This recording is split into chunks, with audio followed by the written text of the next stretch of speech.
Hello guys, welcome to my YouTube channel Geography Guru. Today we are here to discuss about class 9th SST Social Science worksheet number 23. बहुत आसान, बहुत मज़ेदार है आज की हमारी वर्कशीट, जिसमें हम रशियन रेवोल्यूशन को और अच्छे से समझने का प्रयास करेंगे. Let's begin as it is visible on your screen. This is the worksheet number 23 and Russian Revolution part 1. Date is 27th of August 2020. Our subject is social science. History we are going to discuss today. आज हम discuss करने वाले हैं, पहला जो हमारा topic रहेगा कि रशियन रेवोल्यूशन से पहले रशिया के हालात कैसे थे. The Russian empire was quite large at the time. काफ़ी बड़ा एम्पायर था. It included country Finland, Latvia, Estonia, parts of Poland, Ukraine, Belarus, Georgia, Armenia, Azerbaijan etcetera. It means आज का जो रशिया उससे लगभग डबल था. And the political condition of that time of Russia and the social condition was too bad. काफ़ी ख़राब थी. Tsar Nicholas second was the autocratic ruler. autocratic होता है जिसके ऊपर कोई कंट्रोल ना हो. Okay. Middle class liberals lacked political rights. People didn't have the rights. उस वक्त लोगों के पास राइट्स नहीं थे. Political parties were illegal in Russia. Political party कोई बना नहीं सकता था. 85% people, 85% population was involve in agriculture में लगी हुई थी and they had to pay high taxes. उनमें से जो क्या था 85% कहाँ लगी हुई थी? कृषि में लगी हुई थी. And they had to pay high taxes. That's why their condition was not too good. इसलिए उनके रिलेशन क्या थे? Generally the relation between the peasants and landlords were not good. Many times the peasants use to rebel, विद्रोह कर देते थे for not paying rent और ऑइंग land पर कब्जा करने के लिए या फिर लगान को लेकर के झगड़ा भी होता था. सो 85% people who were involve in agriculture were not satisfy eight that time. बाद में यही रूसी क्रांति का एक बड़ा कांड बनते. सेकेंड, एट दैट टाइम दूसरा जो कांड था, at that time many iron and steel industry developed in Russia. वहाँ पे आयरन स्टील इंडस्ट्री वो डेवलप होती है, स्पेशली दो शहरों में, Moscow and Saint Petersburg. So large number of people were working in those industries में बड़ी संख्या में वर्कर काम करते थे. And their condition was too pathetic. उनकी कंडीशन भी काफ़ी ज़्यादा मिजरेबल थी, पैथेटिक थी. Because the working hours were to long. They had to work for 14 to 15 hours per day. 14 से 15 घंटे उनको काम करना पड़ता था. And second thing, the wages were too low. मजदूरी जो थी वो काफ़ी ज़्यादा कम थी. And their living condition was also not so good. उनकी लिविंग कंडीशन भी काफ़ी ज़्यादा ख़राब थी. They were not provided the residential facilities. उनको नहीं दी जाती थी रहने के लिए. ओके. तो वहाँ पे दो बड़े समूह थे, फार्मर्स, पीजेंट्स एंड लेबर. और दोनों क्या थे? खुश नहीं थे सरकार से. And conventionally Russian peasants pooled their long land together periodically to their commune and use to do farming together. उस वक्त जो किसान थे वो क्या करते थे? मिल करके खेती करते थे, जिसे कम्यून बोला जाता था. जैसे किसी किसान के पास 5 एकड़ है, 10 एकड़ है, तो उन्होंने मिल करके इकट्ठे करते, लेबर करते थे. And after that they use to distribute, कह सकते हैं, वो डिवाइड कर लेते थे इनकम को. ओके. बाद में यही सिस्टम किस में बनाया गया? सोशलिज्म में यही आया. तो ये था रशिया की कंडीशन क्या थी उस वक्त. Then we will discuss about the socialism Russia. Russia में सोशलिज्म की शुरुआत कब से होती है? The beginning of the socialism was in 1898 में इसकी शुरुआत होती है, when the Russian social democratic workers party was formed, जिसको बाद में रशियन डेमोक्रेटिक पार्टी नाम दे दिया गया था 1903 में.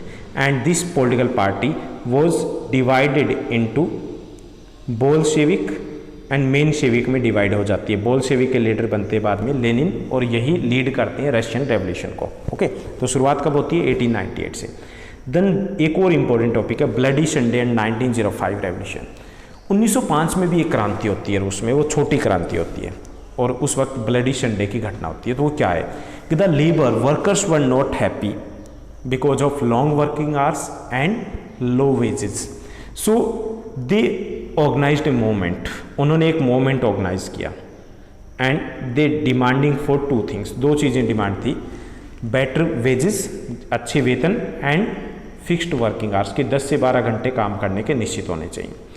And they reached the winter palace of tsar के विंटर महल के पास पहुंच जाते हैं. And the group was attacked by the police and in that incident over 100 workers were killed. 100 से ज़्यादा लोग मारे जाते हैं, मजदूर मारे जाते हैं। And that day was Sunday and this Sunday is known as Bloody Sunday. इसको ब्लडी संडे कहा जाता है, खूनी रविवार कहा जाता है। Okay, and this is also known as the 1905 revolution of Russia. इसे ही 1905 की रूस की क्रांति कहा जाता है। ओके, अब एक और टॉपिक रह गया कि फर्स्ट वर्ल्ड वॉर के रशिया के ऊपर क्या प्रभाव पड़े। First World War had a severe impact on Russia. Russian armies lost badly in Germany and Austria. They had to face defeat. बड़ी एक धक्का था, बड़ा देश है वो, जर्मनी और ऑस्ट्रिया में जाकर के हार गई थी उनकी army. Second, their industries and agriculture too affected due to the war. Many people went into the war. तो उनके उद्योग भी बंद हो चुके थे, खेती भी काफ़ी ज़्यादा प्रभावित हुई थी। And the crop was also destroyed due to war क्योंकि रशिया में लड़ा गया था काफ़ी बड़े हिस्से में, तो फसलें खराब हो चुकी थी। So it led to the shortage of food. खाने योग्य सामान की कमी हो जाती है। And that shortage of food led to hunger, starvation, भूखमरी फैल जाती है। अनएम्प्लॉयमेंट वहाँ पे फैल जाता है। So it had the severe impact on Russia के ऊपर इसके काफ़ी ज़्यादा प्रभाव पड़ते हैं और ये भी एक बड़ा कारण बनता है आगे चल के किसके लिए, रशियन रेवोल्यूशन के लिए। तो ये था हमारा कंटेंट। अब क्वेश्चन आंसर है, उनको हम डिस्कस करने वाले हैं। Let's to discuss about the question answers. First question is there, which regions were the part of Russian Empire? The Russian Empire was quite large at that time. It included current day Finland, Latvia, Estonia, parts of Poland, Ukraine and Belarus. Second question is there, how was socio-economic condition of Russian Empire before the Russian Revolution? से पहले वहाँ के कैसे हालात थे? The socio-economic condition of Russia before the revolution of 1905 was not so good. About 80% of the Russian population earned their living from agriculture and peasants' condition was pathetic. 85% लोग क्या करते थे, खेती करते थे, उनके हालात कैसे थे, पैथेटिक, खराब थे। Most industries were the private property of industrialists. ज़्यादातर इंडस्ट्रीज क्या थी, प्राइवेट प्रॉपर्टीज़ थी, किसके, फ्यूडल्स की, जो पूंजीपति थे कैपिटलिस्ट के अंडर में। And they wanted to earn just profit, वो प्रॉफिट से मतलब था।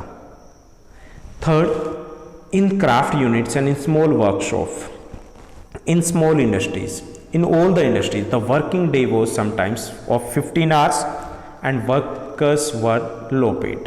वर्कर्स थे, उनको काफ़ी कम वेतन दिया जाता था और उनको 14 से 15 घंटे काम करना पड़ता था। सो वर्किंग कंडीशन और the condition of workers was also not so good, तो वो भी खुश नहीं थे।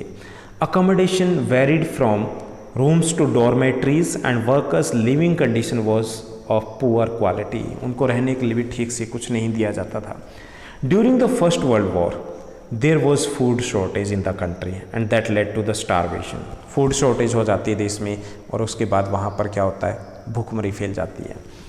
Women made up to 31% of the factory inborn and were paid less. Women की भी बात की जाए तो women too वर लेस पेड, उनको पुरुषों से भी कम दिया जाता था, तो वो भी खुश नहीं थे। सो हालात जो थे वो ज़्यादा अच्छे नहीं थे रशिया में। Third question is there, write briefly about the two similarities you find between French revolution and Russian revolution. Two similarities are given. First is there, in both revolution middle class played very important role. Second similarity is that the main cause of revolution in both countries was starvation, hunger और food shortage. Food shortage के कारण ही French revolution होती है, उसी कारण Russian revolution की शुरुआत होती है। Two differences are there here. First one is that after revolution France became democratic country while Russia communist country. तो पहला अंतर था, वो democratic country बनता है और रशिया communist country बनता है। A difference between the two revolution is that Russians had an unsuccessful pre-revolution 1905 while it was not the case in France. जैसे फ्रांस में 1789 की रेवोल्यूशन थी उससे पहले कोई क्रांति नहीं होती है, जबकि रूस में उससे पहले भी क्रांति होती है। तो ये दो डिफरेंस थे। Last question is there, how a war can affect the people of country. युद्ध कैसे लोगों को अफेक्ट कर सकता है। War causes huge loss to life, property as well as war destroys communities. families, and often disrupts the development of the social and economic fabrics of the country.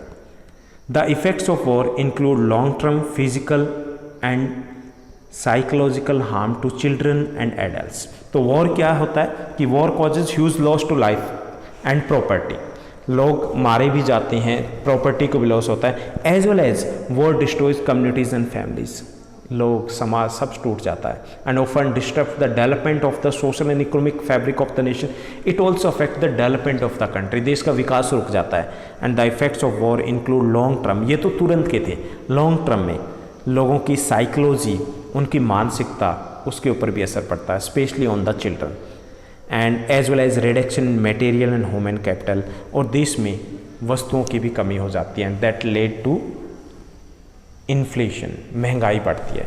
तो ये थे हमारे आज के क्वेश्चन आंसर इस वर्कशीट में। I hope you are doing well. Thank you, bye bye, have a nice day.